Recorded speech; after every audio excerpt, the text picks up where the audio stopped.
Welcome to Channel Breaking Tonight. Tensions between the United States and Canada have escalated as both nations enter high-stakes trade talks. President Trump announced that intensive negotiations are now underway for what he described as a comprehensive trade deal that could redefine North American economic relations.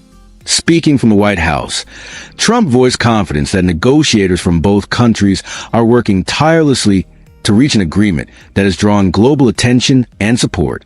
The president stressed the urgency of finding common ground and hinted that a historic breakthrough, one he believes could bring lasting stability to the region, may be just weeks away.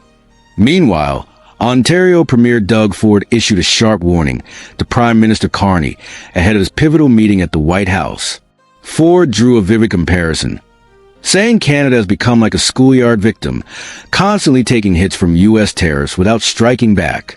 He warned that the nation can no longer afford to get punched in the face every single day and must stand up to defend its economic interests. Sit down, Trump remarked, framing the dispute as a natural rivalry between two economic powerhouses.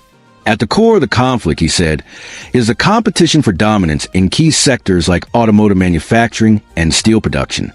The president emphasized his push to bring those industries back home, noting that cities like Detroit were once hollowed out as factories and jobs shifted north to Canada.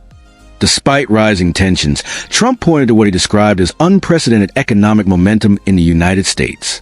He claimed that more than $17 trillion has already been invested in the country, with projections reaching as high as $20 to $22 trillion. A dramatic contrast, he said, to less than $1 trillion under the previous administration. The president credited this surge to his election victory, new tariff measures, and sweeping legislative reforms, calling it the largest investment boom in world history. A growing concern is the human toll of the ongoing trade war, which is becoming harder to ignore. Opposition leaders in Canada's parliament confronted the government over the deepening economic fallout, pointing out that U.S. tariffs on Canadian goods have doubled while the Prime Minister has allegedly backed down on counter-tariffs and digital services taxes. They underscored the severity of the situation, revealing that more than 86,000 Canadians have already lost their jobs as a result of the escalating dispute. The ripple effects of the trade war are hitting Canadian businesses with full force. John Brink, owner of a wood products company in British Columbia, revealed that he's been forced to lay off 300 workers after tariffs on softwood lumber soared as high as 45%. With 90% of his products destined for the U.S. market, Brink said companies like his are being pushed to the brink, facing impossible decisions and painful job cuts just to stay afloat. Trade experts are cautioning that this moment marks a major turning point in U.S.-Canada relations.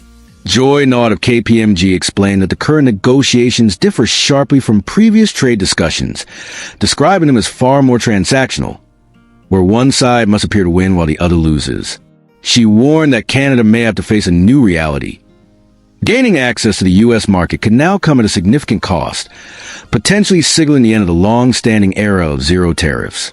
Last night, analysts warned that the uncertainty surrounding Trump's negotiating tactics is spreading well beyond the industries directly hit by tariffs. Investment strategist Lisa Raid noted that businesses are increasingly asking what might come next for Canada and what further actions Trump could take. As a result, many international firms are rethinking their plans, pulling back from Canadian investments and opting to work directly with the United States instead. AS Prime Minister Carney heads into his second high-stakes meeting with President Trump.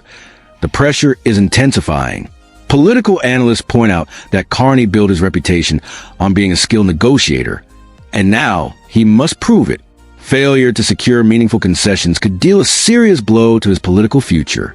The stakes couldn't be higher for either nation. While Trump touted America's economic revival and his mission to restore manufacturing jobs at home, Canada faces the sobering possibility of a new era where access to the U.S. market comes with steep conditions. As talks continue behind closed doors, millions of workers on both sides of the border are left waiting anxiously to see how the outcome will shape